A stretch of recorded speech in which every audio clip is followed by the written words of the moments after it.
اقرأ باسم ربك الذي خلق خلق الإنسان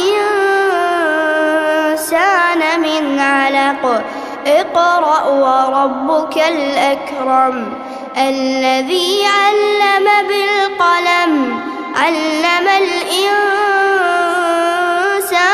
ما لم يعلم كلا إن الإنسان ليطغى أن رآه استغنى إن إلى ربك الرجعى أرأيت الذي ينهى عبدا